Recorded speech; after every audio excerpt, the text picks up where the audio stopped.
sagalee qeerrooti. Sagaleen qeerroo torbaanitti guyyaa 3 diddaa uummata Oromoo fi saboota cunqurfamoo empire biyyattiin mara akkasumas shira mootummaa abbaa irree wayyaanee kan gabaasu. Kun sagalee qeerrooti.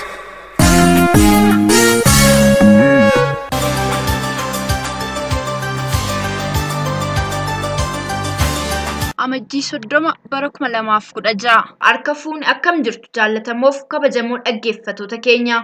Kun qophii sagalee qeerroo as Oromiyaarraa isiniif darbuudha. Kan guyyaa har'aa eegalleerra. Qophii keenyaarraa keessatti dursa oduutu isiniif dhiyaata. Itti aansuun haala yeroo ammaa ilaalchisee hooggansa qeerroo bilisummaa keessaa tokko kan ta'e hojii raawwachiistuu koree giddugaleessaa olaanaa Jaal Diiramuu Caccabsaa waliin gaaffiif deebii qabna. Akkasumas wallee warraaqsaa isin affeerrutti akka bohaartan shakkii hin qabnu. Isin keessummeessuun kan isin faana turu an Ayyaanee Kaayyooti. Amma hangafoota oduu isin nageessisa. Yuunivarsiitiilee garaagaraa keessatti barattoonni sanyiitiin wal loluu jalqabuun isaanii yaaddessaa ta'eera. Gabaasaa yuunivarsiitiilee garaagaraa keessaa nu gahanii fi fincila xumura garbummaa guutuu Oromiyaa keessatti adeemsifamaa jiru ilaalchisee akkasumas gareen tumsa qeerroo bilisummaa Kolomboos Ohio keessatti hawaasa waliin walitti dhufuun gumaacha maallaqaa taasisan bal'ina oduu kanneenii jaal tokkicha murteessaa qabateera. Baatii kana keessa dhaabbilee barnoota gurguddoo fi manneen barnootaa sadarkaa garaa garaatti fincila xumura garbummaa wal qabatee fincila kana maqaa itti jijjiiruuf shira diinni xaxu qabeenyaa fi manneen barnootaa ijoollee Oromoo fakkeessuudhaan diinni namoota isheetti dhimma ba'aa jirti. Fulleewwan garaa garaa yuunivarsiitii caccabsaa jiru. Haalli kun immoo qabsicha maqaa xureessuuf naamusa fincila xumura garbummaa kana maqsuuf waan godhamaa jirudha. Odeessota qeerroo bakkoota muraasa irraa nu dhaqqabaniin. Yuunivarsiitii Jimmaatti fincila xumura garbummaa yeroo yeroon itti fufee amajjii 17 bara 2016 Yuunivarsiitii Jimmaa mooraa guddichaatti dhagaa namoota eenyummaan isaanii hin beekamneen darbatamee fuullee lama kan doormiilee lamas caccabeera. Yuunivarsiitii Mattuutti amajjii 17 bara 2016 barattoonni osoo mana kitaabaatti qayyabatanii dhagaan ijoollee Amaaraan barattoota qayyabataa jiran irratti darbatamuun barattoota irratti miidhaa geessisee jiraachuunis barame. Akkasumas godina Mattuutti magaala dabalatee aanaalee keessatti eegaleen gatii boba'aa dabaleera jechuun uummanni fincila kaasee jira. Kanumaan shufeeronnis hojii dhaabuun himame. Yuunivarsiitii Amboo kaampaasii Awwaarootti kutaa barattoonni DSTV itti ilaalan keessa yuunivarsiitichi firaashii waan tuuleef nama eenyummaan isaa hin beekamneen ibiddaan gubatee ture. Barattoonni fincila xumura garbummaa kana keessatti qabeenya uummataa fi uummatas kan fayyadu irraa of ittisee fincila kana itti fufee waan jiruuf diinni fincila xumura garbummaa xureessuuf maqaa shororkeessaa itti bixxiluuf duula kana eegaltee jirti. Yuunivarsiitii Finfinnee Damee Kolleejjii Fayyaa Beeyladaa Bishooftuutti rakkoo mudate ilaalchisee amajjii 18 bara 2016 Tigreen tokko guyyaa lola barataa Oromoo irratti banee arrabsoo sanyummaatiinis barataa Oromoo arrabse. Kanaan wal qabatee galgala barattoonni Oromoo gurmaa'anii gara doormii isaa deemuun ibsaa irratti dhaamsanii tarkaanfii jabaa isaa fi hiriyoota isaa walumaa gala nama lama irratti fudhatanii hojiin ala taasisanii jiru. Yuunivarsiitii Asallaatti barattoonni lama Kamaal Abbubakarii fi Tasfaayee Tashoomee namoota eenyummaan isaanii hin beekamneen waraanamanii mana fincaanii keessatti gatamanii argaman. Yuunivarsiitii Wallaggaa kaampaasii Naqqamteetti amajjii 24 bara 2016 galgala sa'a 2 hanga sa'aatii 3tti barattoonni qeerroo fi sabboontonni mooraa keessaa basaastuu mootummaa wayyaanee ni baasna jechuun barattoota hojii basaastummaa hojjetan kan kanaan dura akeekaman reebichaan mooraa keessaa baasanii jiraachuun isaanis odeessa sagalee qeerroo bakkichaatiin addaate. Barataa Amaaraa basaastuu ta'e tokkos balaa jabaa irraan gahanii akkasuma poolisii moorichaas tokko dhagaadhaan rukutanii hojiin ala taasisanii jiru. Mootummaan wayyaanee akkuma beeknu yuunivarsiitii Wallaggaatti xiyyeeffannoo guddaa kennee humna waraana guddaa itti ajajee miidhaa gurguddaan barattoota irraa gahaa ba'e. Kun ammallee taanaan barattoota kan jabeesse malee fincila xumura garbummaas itti fufsiisaa akka jiru qeerroon bakkichaa sagalee qeerroof gabaase. Yuunivarsiitii Direedawaatti qeerroo fi mandheen dhaabaa fi barattoonni sabboonoo ta'an amajjii 19 bara 2016 barattoonni keenya hidhamanii jiran kan du'aniif illee gumaa ni baafna garuu kan hidhamanii fi ukkaanfamanii bakka buuteen isaanii dhabame otuu jiruu barumsa barachuun hin jiru jechuudhaan akkasuma humni wayyaanee nu keessaa haa ba'u jechuunis dabalatee dhaadannoo garaa garaa mooraa keessatti maxxansuun bittinfamee bulee ooleera. Yuunivarsiitii Harammayaatti amajjii 25 bara 2016 dhalataan Oromoo aanaa Gandabarat ganda yaawwaa kinoo tokko tika wayyaaniin qabamee gamoo doormii irraa darbatamee du'eera. Kanumaan wal qabatee akkuma Dirreedawaa barattoonni tasgabbaa'uu didanii Oromoon ajjeefamaa barachuuf qoramuun hin jiru jechuun fincila hanga ammaatti itti fufanii jiru. Yuunivarsiitii fi kolleejjiiwwan biroottis fincilli haalaa fi bifa jijjiiruun itti fufeetu jira jedhu odeessonni sagalee qeerroo bakkoota adda addaa irraa. Oduu biraan fincila xumura garbummaa fi tarkaanfii uummanni jiraattonni godina Wallagga Bahaa fudhatanii fi Wallagga Lixaatti kanneen basaastota ta'anii ijoollee hiisisaa jiran saaxilaman. Gabaasaan qeerroo amajjii 28 bara 2016 fincila xumura garbummaa godina Wallagga Bahaatti kaleessa amajjii 28 bara 2016 barattoota mana barumsaa qophaa'inaa qabsoo fi uummata magaalaa Naqqamteetiin finiinaa oole. Barattoonni guyyaa kaleessaa dhaadannoo magaalaa Naqamtee keessa dhageessisaa oolanii jirus. Haaluma kanaan fincila xumura garbummaa barattootaa fi uummataa wal simee finiineen humni waraanaa Agaazii jedhamu uummata bittimsuu dhufe dura dhaabbatuudhaan uummanni poolisii 3 federaalaa irratti tarkaanfii jabaa fudhatee jira.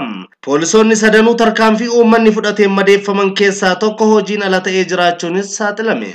Kaleessa amajjii 28 bara 2016 fincila xumura garbummaa godina Wallagga Bahaa aanaalee hedduu keessatti qonnaan bultootaan itti fufee jira jedha qeerroon bakkichaa. Ittuma fufuudhaanis godina Wallagga Lixaatti naannoo Agamsaa jedhamutti ijoollee Oromoo sabboonummaa qaban fincila xumura garbummaa kanaan wal qabsiisuudhaan basaastota wayyaanee dargaggoota hidhaatti guursisaa jiran sabboontota fakkaachuudhaan akka kanaa gadiitti maqaan isaanii saaxilame. Dabalaa jira durataa gandaa Saamsoon Buzaayyoo kantiibaa magaalaa Agamsaa Alamaayyoo Haayilee itti aanaa durataa mana barumsaa Agamsaa sadarkaa tokkoffaa yommuu ta'an barattoonni namoota kanaan bakka buuteen isaanii dhabames barataa Iyyaasuu Beekamaa barataa Amanuu Ittisaa kanneen jedhaman basaastota kanaan harka diinaa kan galan yoo ta'u kaanis kan maqaan isaanii nuun geenye hedduudha. Qeerroo dhaadannoo dura bu'uudhaan gaggeessite jechuun miidhaa guddaan barataa Oliiqaa Nagaroo jedhamu mana barumsaa Beellammii irraa qabame yeroo ammaa haala sodaachisaa keessa kan jiru ta'us qeerroon bakkichaa gabaase. Gama biraan gareen tumsa qeerroo bilisummaa Kolombos Ohiyoo keessatti hawaasa waliin walitti dhufuun sochii nagaa fi dimokiraasii Oromoof gumaacha maallaqaa taasisan.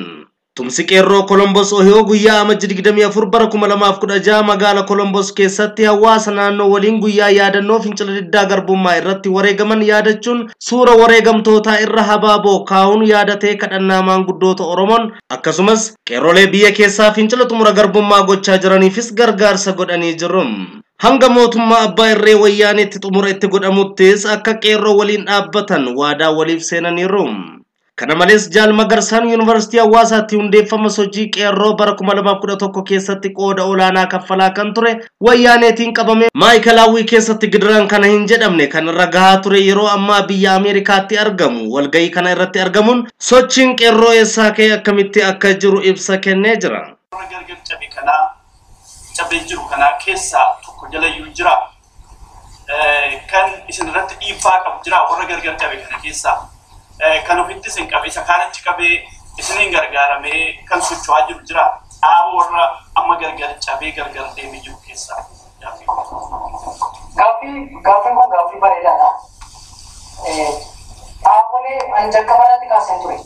Qeerroon dhaabbilee jaarmiyaa siyaasaa ABO Oromoo kan biyya alaa jiran illee karaa nagaatiin biyya keessaa warra falman tokko wajjin illee jedhama. Dhaabbilee siyaasaa wanta bilisummaa Oromootiin socho'an kamii wajjin illee.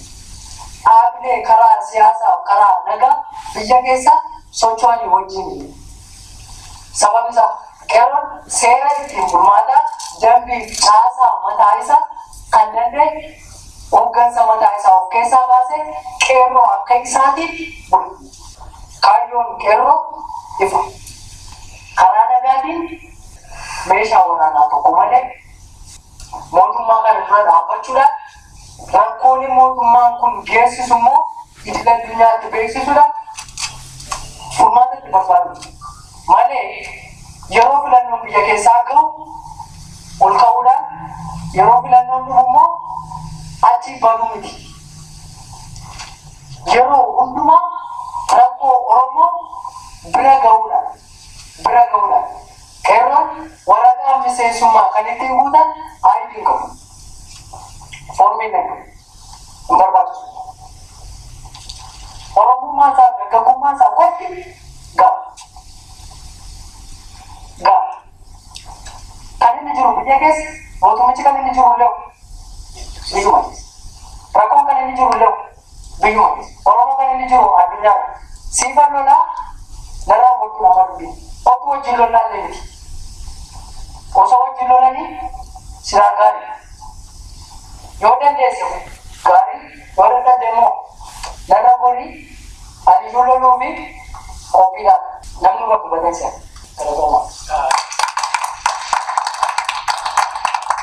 Haaluma kanaanis maallaqa gumaacha doolaara 5,000 qeerroo bilisummaa Oromoof gumaachuu isaaniif galata guddaa qabu. Dhuma irratti barruuleen warraaqsaa naannoo mooraa yuunivarsiitii Wallaggaatti faca'an. Barruuleen warraaqsaa alaabaan adda bilisummaa Oromoo asxaan qeerroo fi aadannoowwan garaagaraa naannoo yuunivarsiitii Wallaggaa mooraa yuunivarsiitichaatti qabee hanga waraaba sukukkee akkasumas magaalaa Naqamtee kutaalee garaagaraatti faca'an. Waraqaaleen maxxansaman kun kan nu ajjeese nun bulchu kan nu ajjeese seeratti haa dhiyaatu bulchiinsa gabroonfattuu TPLF Tigraay hin barbaannu OPDO'n ergamtuudhaa fi kan kana fakkaatan yeroo ta'an guyyaa dheengaddaa naannoo qophaa'ina Naqamtee keessatti faca'uu isaatiin guyyaa kaleessaa humni waraana uummata nagaa goolaa kan turee fi halkan edaas barruulee warraaqsaa maxxansamuu irraan kan ka'e naannoo yuunivarsiitichaatti humni waraanaa bobbaafamuu qeerroon gabaase. Oduun keenya sagalee qeerroo guyyaarraaf qabannee kanuma qophiilee afaan waliin turtii gaarii.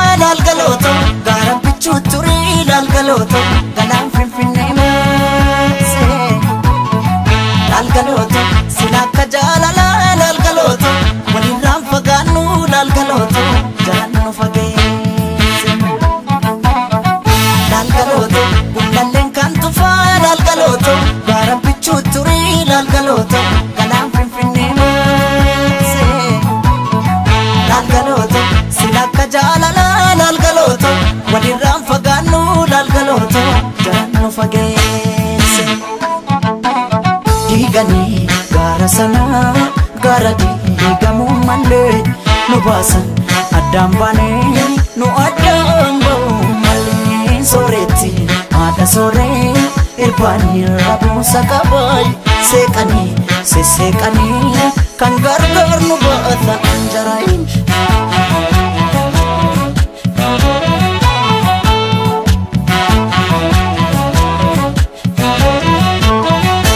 Ayyee koree giddu galeessa hojii raawwachiiftuu olaanaa qeerroo bilisummaa Jaaldiiramuu Cabsaa sagalee qeerroo waliin gaaffiif deebii taasisuuf istuudiyoo sagalee qeerrootti argamuuf ulfaadhu siin jenna.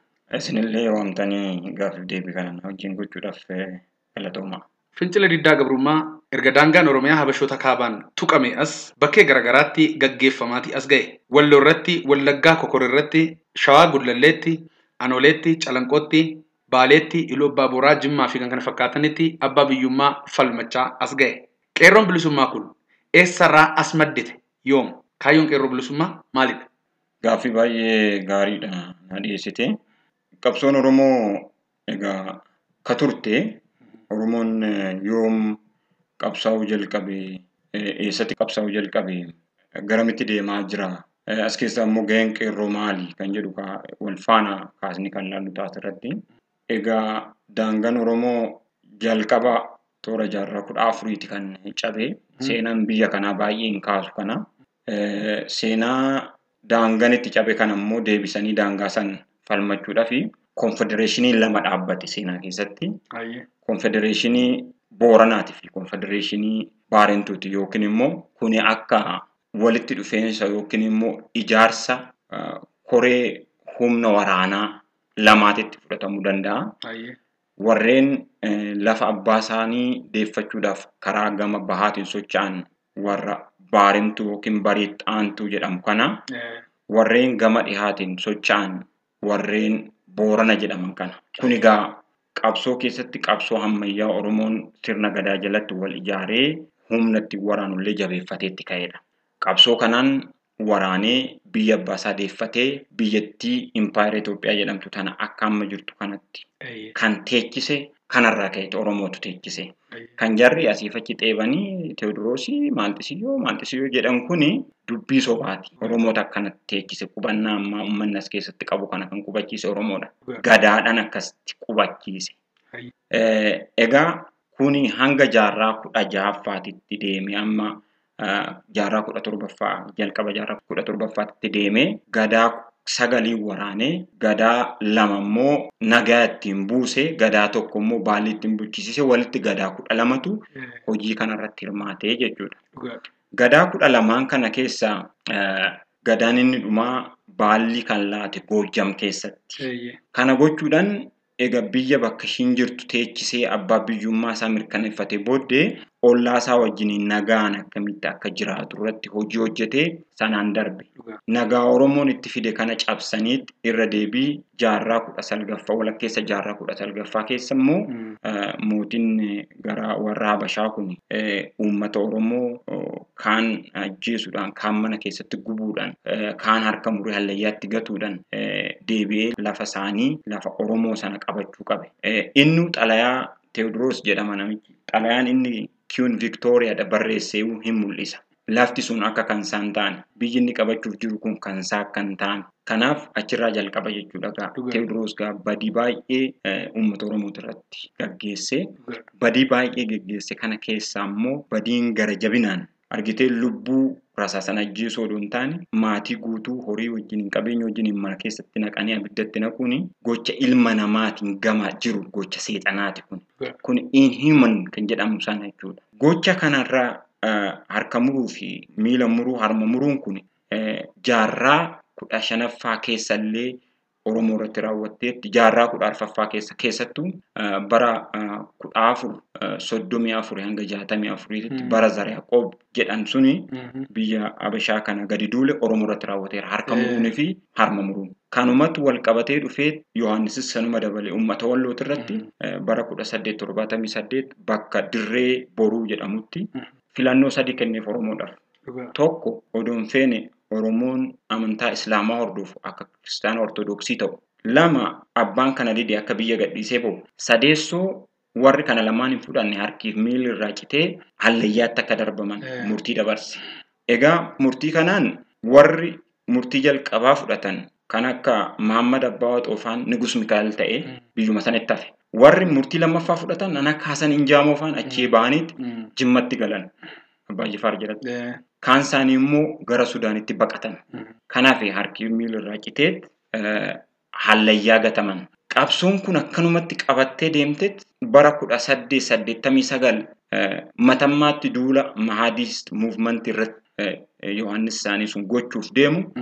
Waraana sanarratti warri loltoota Sudaan wajjin lolanii Yohaannis irraayyuu morma muruun haaloo ba'an Oromoota Walloodha gara Sudaanitti inni ari'isan. Kun akkasumatti jira. Minilikis hin dhufee aannoleef calanqoo irratti wanni Minilik Daargeedhaa fi Walda Gabreel Abbaa Seexaan goobana daachii dabalatee godhe waanuma wal fakkaatati harka muruu, harma muruu, miila muruu sabni kun sanyiinsaa akka cituuf naggalu qaama hormaataarraa muruu fi tumuu kanatu gaggeeffamee wantoota gaggeeffame kanarratti qabsoon Oromoo ammallee odoo laafni ittuma fuftee qabsoon kun bifa walqixxaataa fi gulantaa eeggateen deemaa akka ture seenan bakka adda addaatitti cinna seenaa keessatti wanti namoonni biyya kanaan dhoofne garuu kan beekamutu jira.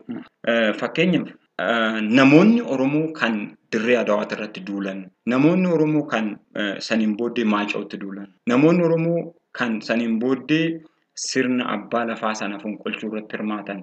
Namoonni immoo sirna abbaa lafaatirraa dargi nogguu dhufu dargi fonqolchuu irratti hirmaatan. Hundumti isaaniitiyyuu seenaa mataa isaanii qabu. Achirraa hoon ka'u fakkeenya bara 1906 ogguu Minilik du'uuf jedhu aangoo kan dabarse Iyyaasuutti. Iyyaasuun ilma Mahammad Abbaa Waaqooti. Iyyaasuutti dabarsee ka'ee Iyyaasuun waggaa 4 of danda'ee erga bitee booddee warri Shawaa mucaan kuni Walloodhaa dhufe jechuudhani aangoo irraa mulqan. dhugaan kana duuba jiru walloodhaa dhufuu odoon taane Oromoo ta'uu isaati. Mucaan kuni akka sirni Oromoo, maatiin Oromoo, abbaan Oromoo jedhutti biyya nama hawaasa wal qixxeessee bulchuudhaan kan ka'e warri kun ittiin tollee fi wanni kun kuuku gurbaa sana aangoorraa kaasan. Kana duuba kan jiru Oromummaadha. Iyyaasuun akkuma ka'een bara 1922 warri ji'oogiraafii qo'achuudhaaf Xaaliyaanidha biyya kana dhufantu jiru. Isaan barruu tokko kaanii darban dhugaa waan kana. Sanitti aansee namoonni akka Qusee Diinagdee kan isaan Abta Giyoorgis Diinagdeedhaan jechuudha. Bara 1927-28 sirni bulchiinsa Tafarii sun hin taane jechuudhaan mormii dhageessisaniini Qusee Diinagdee akka ofiisaatti du'e godhanitti qorichaan ajjeesan keessa darbe. Namoonni akka Abbaa Booraa jedhama Garasuu Dhukiifaa. Namoonni akka Baalchaa Saafoofaa sirna kana keessatti waan arganiif waan ta'antu jira. Baay'een isaanii Minilik ilma dhiiraa waan hin qabneef akka jarri kun aangoo isaan dhaalleef jarri kun immoo akka hin dhalchine isaan kolaase. Namootuma sa'aat keessayyuu immoo warra shakke qorichaan ajjeese. Tafariinis akkasuma godhe. Jalqaba bara 1936 Xaaliyaaniin biyya kana seenu qabsoon Oromoo achumaa jalqabee akka itti fufe immoo akkasitti mul'isu Oromoon gara dhihaa yookiin immoo Oromiyaa dhihaatirra jiru Western Oromo Confederation jedhaniitti hoggasuma Confederationii mataa isaa dhaabanii socho'uu jalqaban qabsoo keessa jiru jechuudha. Xaaliyaaniin illee akkuma dhufeen jalqaba wanni hojjete afaan Oromoo afaan hojii biyyichaa akka ta'u godhe. Kunis waan rakkoon achi keessa jiruu fi qabsoon sun itti jiru warri Xaaliyaan illee qo'atanii waan dhufaniif. Relatively biyyattiin koloniidhaan hin bitamne namoonni haa jedhan malee Oromoodhaaf immoo barri Xaaliyaanii bara wayyu tureeyyu. Seenaa keessatti. Kuni akkasumatti dhufee warri Maaca'u irratti Ambalaagee irratti waraananii Haayila Sillaaseen hoggaa dheefu achi bittinnaan kan akka Garasuu Dhukiifaa namoonni gurguddoon Oromoo jechuudha. Hoggaas deebi'anii manatti hin galle Haayila Sillaaseen lubbuu isaa baafachuudhaaf dheeffe. Isaan immoo daggalatti galan dhuguma biyyaaf jedhanii. Namoonni akkanaa kun gaafa deemanii daggalatti galanii qabsoodhuma wal fakkaatutti fufsiisan. Qabsoon kun hoom immoo beekame jennee ilaallu bara 1953 bara 1960 yaaliin fonqolcha mootummaa irratti godhame hundumtuu Oromoodhaan walitti qabamuu fi qindaa'uu isaatiin.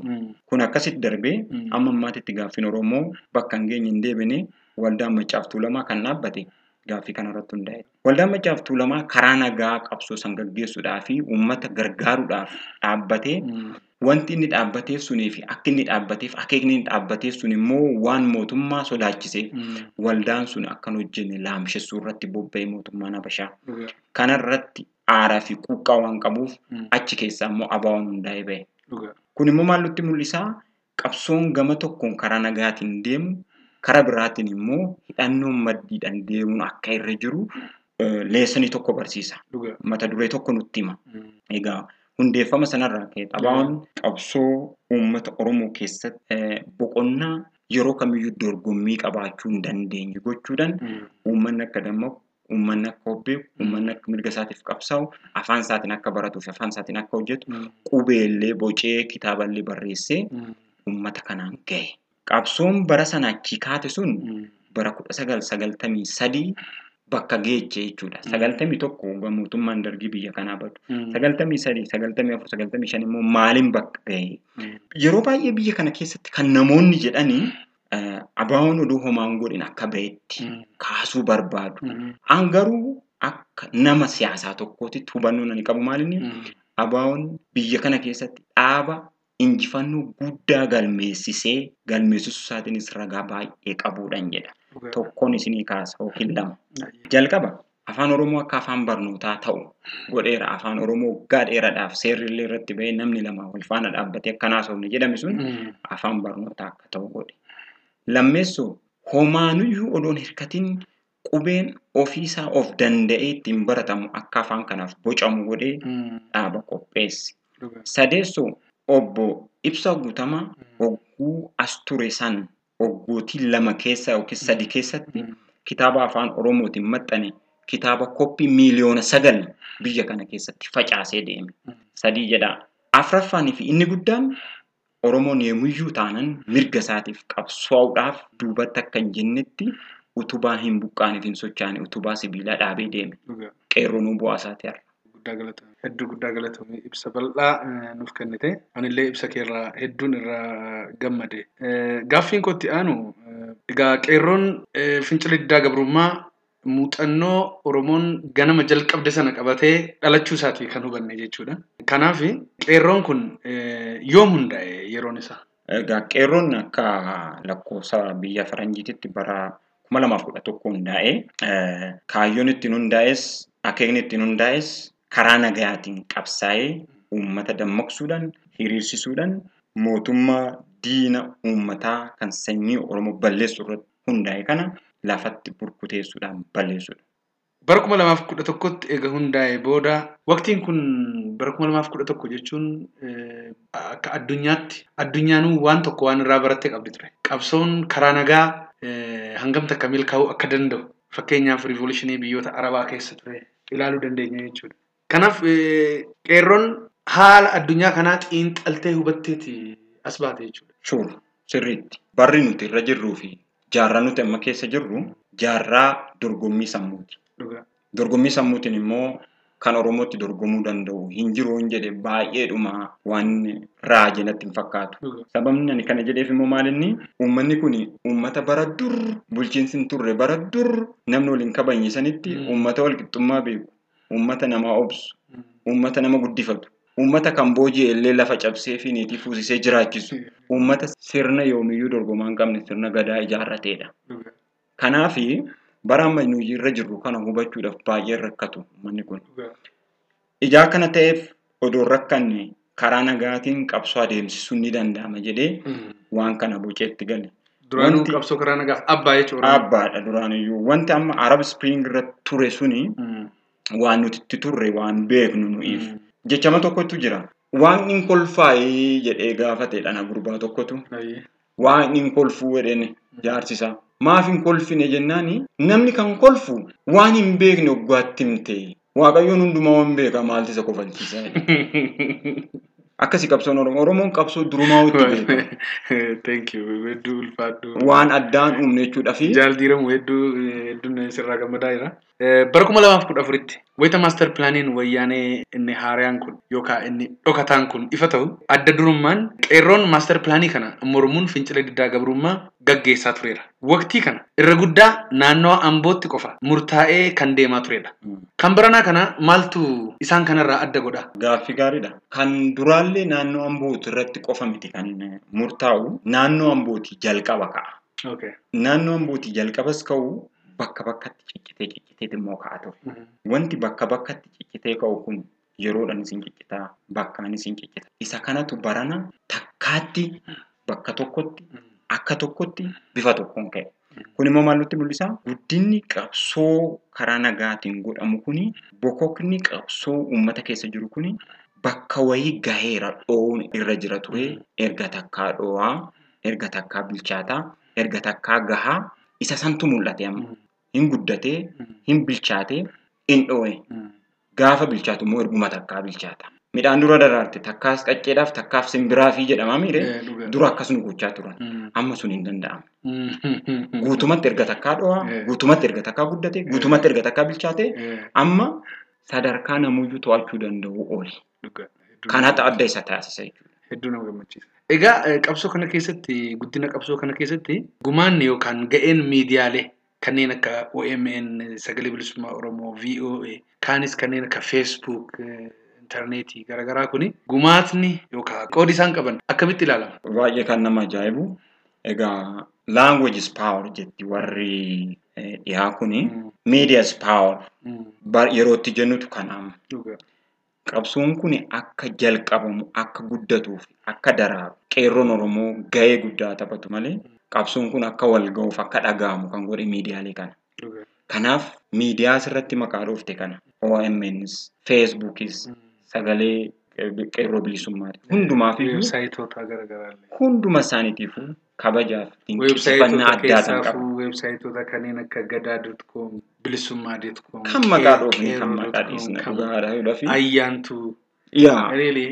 Wanti isaan gumaata guddaa qaban wanti isaan achi immoo uummataaf dabarsan wanti isaan immoo uummatarraa fuudhanii kan biraatti dabatu. Kun hundumtuu gaheen isaan taphatan as keessatti gahee hamman hunda jedhamee tilmaamamu miti. Biloogaroonni ijoollee Oromollee hedduu maddaa jiran. Exactly. Baay'eetu maddaa jira. Barreessitoonni hedduutu ka'aa jira asirratti.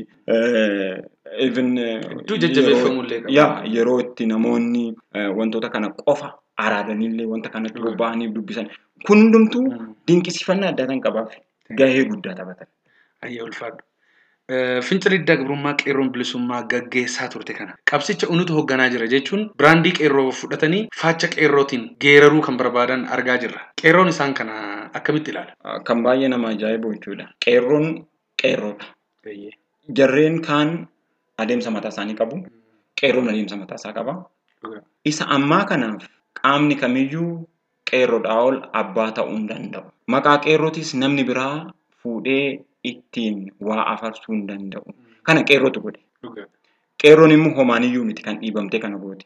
Qeerroon waan biyya keessa jiru ijaan waan argitu waan ta'aa jirturraa ka'uudhaan qabsoo kana garanatti harkaanfachiifte.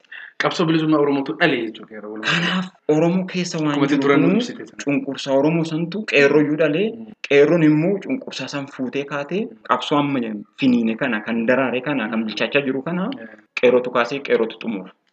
Mootummaa wayyaanee qeerroo kana duuba ABO'tu jira jechuun fincila diddaa gabrummaa uummataa kana shororkeessummaa wajjin wal qabsiisuuf yaalaa jira. Kun akkamitti ilaalta? Egaa yookaan akkamitti ilaalama? Mootummaan kun yeroo baay'ee hoggaa waan ta'uuf waan godhu dhabe waanuma hundumaa kaasee ABO'tti achi dhoobuu barbaadas dhoobaa jiras. Kun immoo yeroo hundumaa jechuudha. Amala hattuuti wanta akkanaa. Hattuun ofumaa yaadee dhaqee hateetti hoggaa qabame ebeluu kanatti ebeluu sanitti maqaa nama diba. Mootummaan kunis akkanuma pretend godha waa wayitti fakkeeffachuu dadhabbii isaa wayitti qabachuu keessaa immoo dadhabbinni gama uummata guddaa kana uummata Oromootirraa irraan gahame hoggaa uummata Oromoo dadhabe uummata kana laamshessuudhaaf yeroo hundumaa waan uummanni kun kaasee fi waan uummanni kun gaafate ABO'tti dhooba. ABO'n qeerroo amma kana duuba hin jiru. Qeerroon akka qeerrootitti waan hojjete qaba. ABO'nis akka ABO'titti waan hojjetu qaba. ABO'n qabsoo karaa adeemsisuu qaba.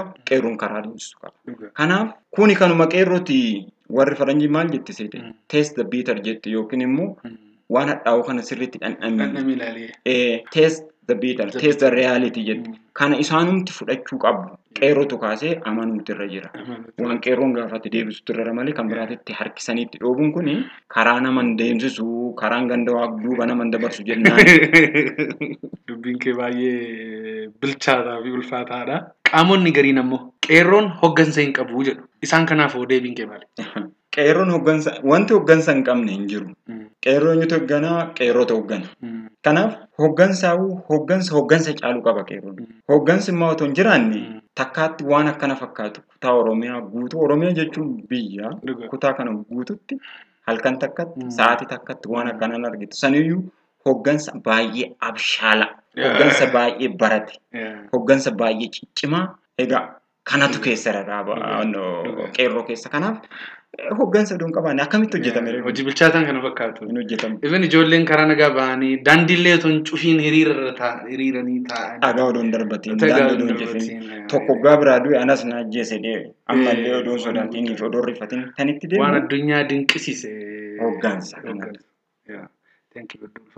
Qabsoo karaa nagaa adeemsifamaa jiru kana addunyaan hedduu dinqisiifachaa jirti. Bakka tokko tokkotti daandiillee akka hin cufnetti hiriiraniitii gaggeessaa jiru. Ta'ee jedhanii qabsoo karaa nagaa kana faaluuf yaalii ergamtoonni wayyaanee gootu akkam ture? Yeroo tokko tokko hoggaa waan gootu dhabdee yoo ol kaachuu dadhabde gadi kaadhu jedha. Jaasotiin tokko tokko amma qabsoo kana to'achuun waan dadhabamee fi yoo danda'ame maqaa balleessu. Yoo danda'ame karaa inni deemu san kutanii dhaamsu. Yoo danda'ame kanarra darbuudhaan ergee akkuma amma gochaa jiran kana rasaasanillee dhaanii bilook gochuu kanarratti kan isaan bobba'an. Salphumatti maaliin jedhaanii waan isin gochaa jirtan kanatti aduun dhiitterti yoo dandeessan meeshaa laxxafattan daddafaa galfadhaa hin jedhan. Kanuma dhaamsii sagalee qeerroolee Kanuma dhaamte kana nuti illee kunoo geessisnee jirra. Saboota qabsoo Oromoo kanarraa sodaa qabantu jiru. Isaan kanaafuu maal dhaamta kanuma wayyaaneef? Waan tokkoon dhaama maal seete qabsoo amma qeerroon geggeessaa jiru kuni qabsoo siyaasa impaayera biyyattiiti malee qabsoo jibba sabaati miti. Kanaafi qabsoon kun qabsoo sanyii irratti hundaa'ee miti. Qabsoo kana keessatti nuti siyaasa malee uummata miidhuu miti kaayyoon keenya. Kun immoo duudhaa fi safuu Oromoo keessa waanuma jiru. Yoo kana barbaanne fakkeenyaaf nama waan tokkoon kaasa amma. Yeroo baay'ee mootummaan wayyaanee Oromoof Amaaraa walitti buusuudhaan tan lubbuu isaa dheereffachuu barbaadu. Odoo Oromoon dhuguma Amaaraa miidhuu barbaade Amaarri lakkaawamee galmaa'e Oromiyaa keessa miiliyoona 7.5 jira. Kanarratti dhagaa takkitti hin darbanne Oromoon. Kanaafi egaa kun tikroonni jiru sabni biraa baay'eetu jira Oromiyaa keessa. Oromiyaan bakka sabaaf sablammoonni biyya kana hedduun keessa jiraatu. Dhagaa irratti hin darbanne nama kamirrattu. Sabaan adda foo'ee sanyiidhaan adda foo'ee. Kanaaf qabsoon keenya qabsoo siyaasatti malee qabsoo sabaati miti. San gochuun odoo barbaadame arma duraayyuu gochuun hin danda'ama ture. Kanaaf isin sodaatinaa dandeechan dhufaana hiriirati siyaasa kana mormaa siyaasni kun isinis cunqursaa jirannaan. Kana jechuudha jennuun qeerroo bilisummaadha. OPDO'n maaster pilaanichi hafeere jechuun ibsa baasteetti. Ibsa kana qeerroon akkamitti ilaala? Gaariidha baay'ee nama ajaa'ibsiisa. Jalqaba qaamni booji'ame kan isa booji'e san tajaajiluu malee karooran baasuu fi yaadan yaaduu fi ejjennoon hojjetu. OPDO'n qaama booji'ame. Kanaaf isaan amma mirgi isaan qaban dirqamni isaan qaban warra TPLF tajaajiluudha. Bakka isaan dhaqaa jedhanii dhaquu bakka isaan dhaabbadhaadhaan itti dhaabbachuu kana maaster pilaan irraa homaan qabu OPDO'n. Hin qo'achiisne hin qo'anne. Kan OPDO'n jedhee taqanaajee katamaa pilaanidha. Inni immoo maaster pilaanii jechuun miti. Maaster pilaanii kan qo'achiise bulchiinsa mootummaa federaalaatti kaantibaa magaalaa Finfinneetii fi mootummaa federaalaatti erga takkaa mootummaa Faransaayiin deeggarame mootummaa magaalaa Liyoontuu maaster pilaanii qo'achiise. OPDO'n hin beeku yoo akka qo'atameeyyuu maaster pilaanii. Kanaaf maaster pilaanii dhaabus itti fufsiisus hin danda'u. Itti fufsiisaa jedhaman itti fufsiisu. TPLF isaanitti dubbate. Dhaabsisaa jedhaman hin dhaabsisu. Gaheen isaanii kan hammana. Gahee nama booji'ame tokko. Gahee nama booji'ameeti. Garuu wanni tokko waan baay'ee si ajaa'ibu sa'aatii kanatti OPDO'n daabboo taate daabboo difoo.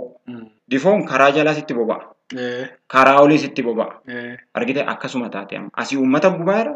Achi immoo gooftaa isaaniitti TPLFitu gubaara. Bakka seentu dhabdeeti. Nu maaster pilaanii dhaabsisneerra. Dhaabsisuu hin danda'an hin soogduu ennaan immoo. Sanumaa'uutu ta'es caffeetu labsuu qaba moo isaantu labsuu qaba ammallee. Otoo ta'e immoo caffeetu labsa. Otoo ta'e. Sana achis immoo gaaffiin Oromoo gaaffii maaster pilaaniiti moo gaaffii abbaa biyyummaa. Gaaffiin qeerroon qabattee kaate nama akka duraan ibsitetti gaaffii ganama warri keenya qabatanii ka'an san achi keessaa dhalate. Eega san ta'ee gaaffiin Oromoo gaaffii abbaa biyyummaati jechuudha. Gaaffii tarii gaaffii walabummaa fi gaaffii bilisummaati. Waan baay'ee si ajaa'ibu. Isaan irra maaster pilaanii kana. Maaster pilaaniin kun waggaa 2 duras jalqabameera. Akkanuma Fincilleetti kaanan yeroo dhafaa turuudhanii san dhoksanii irra dibanii darbanii waan biraatti ce'an. Dhugaa. Nayyaa dadhaabaan duulaallee gara Amboo kanallee dhaqee hafeeyyuu jedhee yeroo sisbara hafuusaa labsee barannees. Ammas taananii maaster pilaaniin kun fincila diddaa gabrummaa fi xumura gabrummaa amma irra jiru kana maaster pilaaniin immediate koozii ta'e malee hin kaasne. Gaaffiin keenya gaaffii abbaa biyyummaati. Gaaffiin keenya gaaffii Oromoon lafa isaatirra hin buqqeen jedhuuti. Gaaffiin keenya gaaffii qonnaan bultoonni Oromoo naannessaa Finfinnee jiran lafa hin dhabiniiti. Waan tokko sii kaasa. Bara 1997 yookiin 2005 yeroo filannoo biyyoolessaa TPLF'n gaggeeffate kaantibaa Birhaanuu Dheeressaa kaantibaa magaalaa Finfinnee ta'ee muudamu ganda qonnaan bulaa 19tu naannessaa Finfinnee kana ture. Waggaa 10 booddee bara 2015 gandi qonnaan bulaa 19 kunuyyuu hin jiran. Uummanni isaatis hin jiru, gandi sunis hin jiru. Achi durattis wayina jedhamti. Achi duratti bara Haayile Sillaasee keessas kan Baaleetti godaanan hin jiranii karaa Saaris kana buqqaanii naannoo Saaris meesan na yaadachiisa. Siifin kaasa. Gandi 19 kun eessa dhaqanii jennee olaallu uummanni odoo homaan argatin irraa fonqolfame lafti isaanii immoo industirii zooniidhaan qabame. Walakkaan immoo uummata Tigraayitti lafti itti dhiphatetu kondominiyeemii irratti ijaarratanii itti galan. Uummanni suni ijoolleensaa maatiin isaaf sanyiin isaa bakka jirullee hin beeknu kan keenya sana. Kun immoo seenaa keessatti maaliif wal fakkaata? Jalqaba Finfinneen naannessaa amma Finfinnee jedhamu kanaa fi naannessaan amma Gulallee jedhamu kun gosa torban obootii fi gosa Gulallee kanatti irra jira. Warri har'a naannessaa kana keessoo torban oboo buqqa'ee amma Adaamaa keessa kan jiru kun naannoo Mojoo kan jiru kun torban obootti asii buqqa'e walakkaan Baalee jira. Kaan Arsii jira. Kaan Iluu Abbaa Booraa jira. Kuni seenaa keessatti konkolaataatiin buqqisanii geessan jechuudha. Hin feeneyyuu hin ari'anii akkanumatti uummanni akkanumatti Oromummaa isaatiin Oromootti hidhateetuma deeme malee oduu akkas godhan yoo kabajaa'u sun immoo akkasuma goone kan itti dhufan rasaasan kaan buqqisanii ari'an asii. Amma immoo uummanni fakkeenyaaf dugdaa keessa qubatan jiru. Dugdaa Booraa. Uummanni naannessaa hoolotaatii fi akkas naannessaa burraayyuu kana darbanii immoo asii achi siqanii qubatan jiru. Uummanni sun har'a immoo maaliin buqqa'ee? Oomishaa baabootiin buqqa'ee. Har'as hoo sadaffaa buqqaate jiru uummanni Oromoo. Mee gosti Oromoo naannoo Finfinnee kanarraa buqqaate maali? Gulallee? Gulalleen jira. Galaan jira. Torban oboo jira. Warreen kuni hundumti isaaniitu buqqaanii gara deeman. Fakkeenyaaf amma Galaanoo fudhatte kan sirba qeerroo keenya beekamaa Caaluu keessatti Galaan Finfinnee Marsee kan jiru kuni warra gidduu kana buqqa'ee achi siqe. Torban oboo asis jira amma walakkaan sanaan isaa Finfinnee kana. Amma Adaamaatti diriiree jira. Gosti Gulallee asiin achi karaa lafa tufaa munaa kanatti achi citee jira. Asii buqqa'ee jechuudha. Kanatti asii ka'e. Kanaaf kun quubsaatiin na deebi'ee jira. Egaa fincilli diddaa gabrummaa bara 2016 irraa eegalee gara fincila xumura gabrummaatti ol guddateera. Kun hiika maal qaba? Maaltu jira seete addunyaa irratti? Political stagnation fi political progress kan jedhamutu jira. Sadarkaatti jalqabe sanumarra yoo handeemu ta'e stagnation yookiin immoo bakkuma jiru dhaabbachuu fakkaatti. Yoo akkanatti akka jalqabe sanitti immoo sadarkaa guddifachaatii deemi. Kun progressidha guddina isaa mul'isa. Kanaaf bara 2011tti diddaa gabrummaa ture. Waggaa 4-5 booddee xumura gabrummaa ture. Kanaaf kuni guddina siyaasaa addunyaa keessatti guddina baay'ee ariifataadha.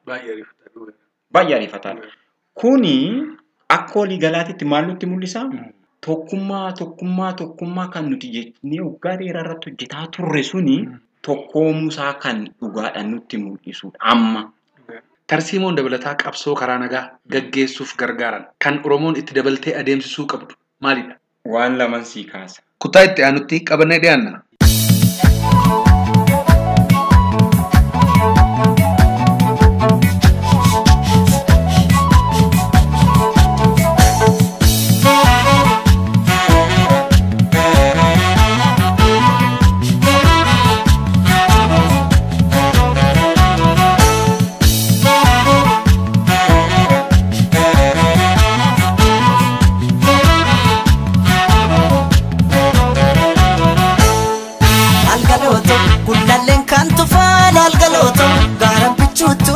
Galaan Finfinnee marsee laalgalooto silakka jaalalaa laalgalooto walirraan fagaannu laalgalooto jalaan nu fageesse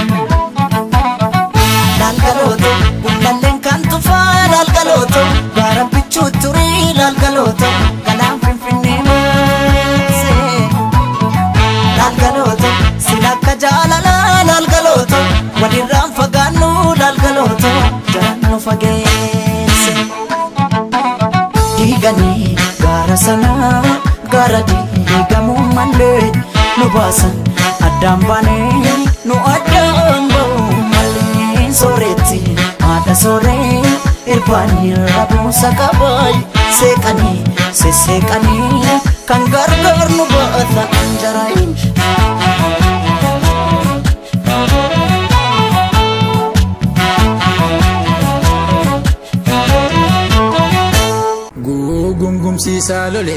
Gugungumsiisaa lolee qeerroon koo qeerransa koo kaabaa kibbaa wal waame baadiyyaa wal waame arfaasaa ji'a caamsaat qorra isaattiin deemanii Gabrummaa lammii fitee cal jedhanii ilaalanii cal jedhanii taa'anii cal jedhanii ilaalanii.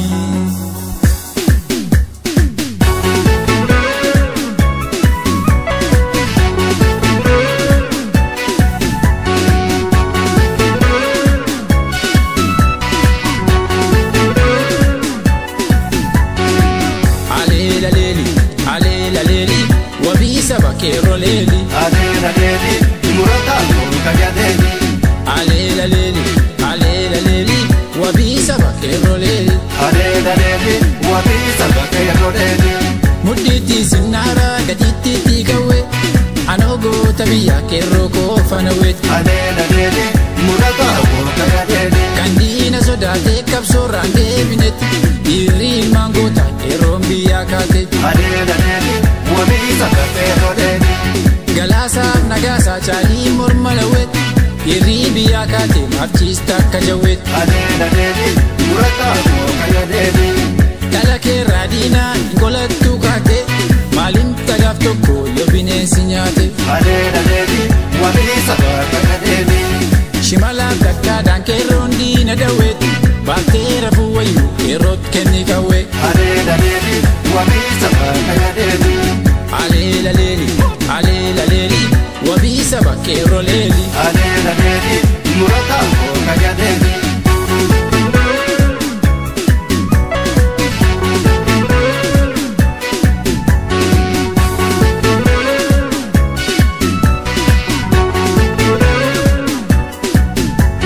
Alaganu same firasati blatu kero borana ramali lolta yabe. Gadalo lakane. Kamakan lale biya Kenya katu keran sicha shawa mali lolta yabe. Shimadu mankane. Anura biya kofin binne samani gota si bali mali lolta yabe. Magado lakane. Burayu sabbata galani kani kero walla garra mali lolta yabe. Ibodo lakane. Abanke fada ke balle sukani kero guji girja mali lolta yabe. Gadalo lakane.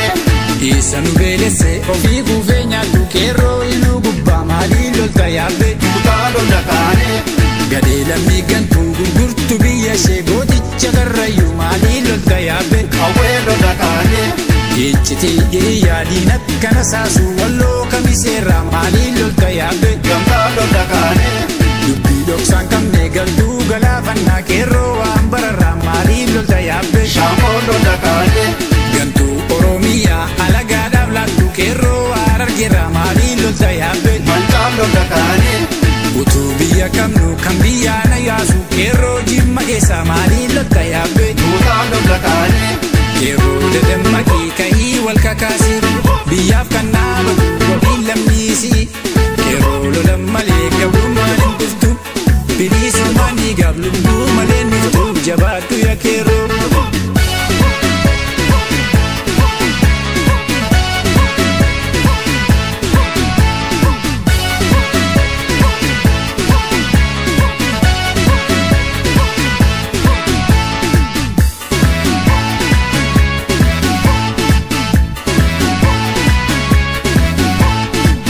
Barode Oromiara kuno gono barode. Barode Oromiara kuno kero barode. Barode Finfinnera kuno gono barode. Barode Finfinnera kuno kero barode. Gotoro molencha dirima sodata sagale sadini fagotti sodata. Barode hambo kesa kuno kero barode. Janna ilmangota safa kesa kata dina lammisara fayya kabenyata. Barode gimbi kesa kuno kero barode. Adu safa kesa intukin kannisat kero nakabasa shampon dina rasai. Barode nakampera kuno kero barode.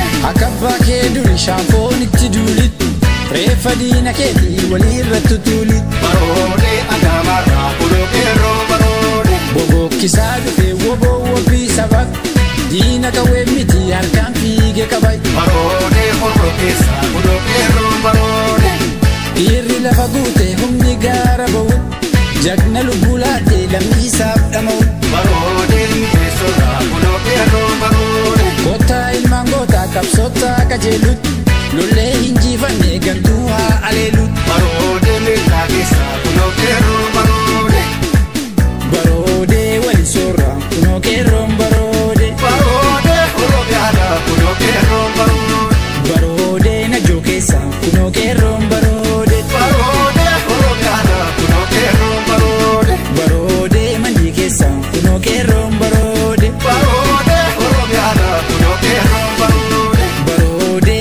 keerra kunoo keerroon baroode Oromiyaadha kunoo keerroon baroode. baroode gama sirra kunoo keerroon baroode Oromiyaadha kunoo keerroon baroode. gama sirra kunoo keerroon baroode jiroo keessa kunoo keerroon baroode finfinneerra Kunoo keerroon baroode. sulultaarra Kunoo keerroon baroode. buraayyuurra kunoo keerroon baroode Oromiyaadha kunoo keerroon baroode Oromiyaadha kunoo keerroon baroode kunoo keerroon baroode kunoo keerroon baroode kunoo keerroon baroode. Egaan kabajamtoota dhaggeeffattoota keenya qophiin keenya har'aa kana fakkaatu ture. Waan nu dhaggeeffattaniif galanni keenya guddaadha. Qophii wal fakkaatuun yeroo itti aanu waggaa wal arginutti nagaan nuuf tura. Injifannoo uummata Oromoof. Gadaan gadaa bilisummaati.